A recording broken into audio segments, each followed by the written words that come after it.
येवला ते नाशिक या बसमधून 5 ते 6 संशयित महिला आपल्या लहान बाळांना सोबत घेऊन चोरीच्या उद्देशाने निफाडकडे येत असल्याची निफाड पोलिसांना माहिती मिळताच पीआय गणेश गुरव यांच्या मार्गदर्शनाखाली निफाड पोलिसांनी निफाड बस स्थानकात सापळा लावला। सदर गाडी ही सकाळी 11 वाजता निफाड बस स्थानकात आली। गाडीमधील संशयित महिलांची कसून चौकशी केली असता महिलांनी सुरुवातीला उडवडीची उत्तरे दिल्याने निफाड पोलिसांच्या जाळ्यात त्या अलगद सापडल्या। सदर संशयित महिलांनी दिनांक 24/5/2025 रोजी नाशिक ते संभाजीनगर बसने प्रवास करत असताना संभाजीनगर नाका ते चांदोरी चौफुली दरम्यान 2 ते 3 च्या दरम्यान येवला येथील एका फिर्यादी महिलेच्या कपड्यांची बॅगमधून एक सोन्याचे गंठण पोत अंदाजे 60,000 रुपये किमतीचे सोने चोरी केले असून सायखेडा पोलीस ठाण्यात गुन्हा दाखल करण्यात आला होता। तसेच सदर संशयित महिलांनी मालेगाव ते अहिल्यानगर प्रवासादरम्यान दिनांक 19/4/2025 रोजी चोरी केली होती। सदर घटनेची नोंद येवला शहर पोलीस ठाण्यात नोंद करण्यात आली होती। सायखेडा व येवला येथील फिर्यादी महिला निफाड पोलीस ठाण्यात बोलवण्यात आल्या होत्या। फिर्यादी महिलांनी या संशयित महिलांना ओळखले असून याच महिलांनी आमची सोने चोरी केल्याची त्यांनी कबुली दिली।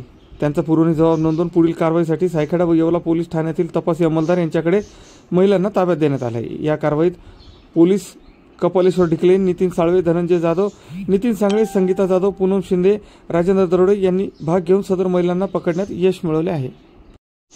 या घटनेसंदर्भात ओटीव्हीशी बोलताना निफाड पोलीस स्टेशनचे पोलीस निरीक्षक गणेश गुरव सर यांनी अधिक माहिती दिली। ओटीव्हीसाठी प्रतिनिधी किशोर बस्ते, निफाड।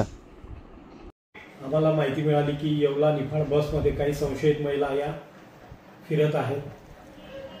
अशा माहितीवरून आम्ही इकडील आमच्या महिला अंमलदार यांना निफाड बस स्टँड येथे पाठवून शहानिशा करण्यास सांगितले असता 5 ते 6 महिला या कुठले आधार कार्ड किंवा त्यांच्या ओळख पटवण्यासारखे काही त्यांच्याकडे प्रूफ नव्हते, विनाकारण त्या फिरत होत्या।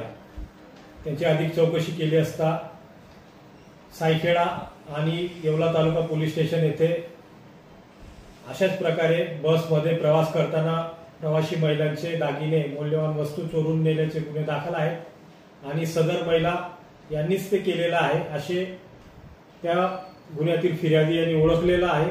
मी गणेश चंद्रकांत गुरव, पोलीस निरीक्षक, निफाड पोलीस स्टेशन, सर्व नागरिकांना आवाहन करतो की अशा प्रकारे लहान बाळांना सोबत घेऊन किंवा प्रेग्नंट महिलांना सोबत घेऊन बसमध्ये 4 ते 5 महिला प्रवेश करतात व त्या बसमध्ये असलेल्या महिला प्रवासी यांच्या आजूबाजूला बसून त्यांच्याकडे असलेले पॉकेट किंवा पर्स मधले मौल्यवान दागिने चोरून नेतात। तर अशा प्रकारे जे आपल्या आजूबाजूला काही प्रवासी असतील बसलेले तर त्यांच्यापासून सावध राहायचंय, सतर्क राहायचं आहे। असा कुठलाही संशय आला तर तात्काळ डायल 112 ला कॉल करायचा आहे किंवा स्थानिक पोलीस स्टेशनशी संपर्क साधायचा आहे।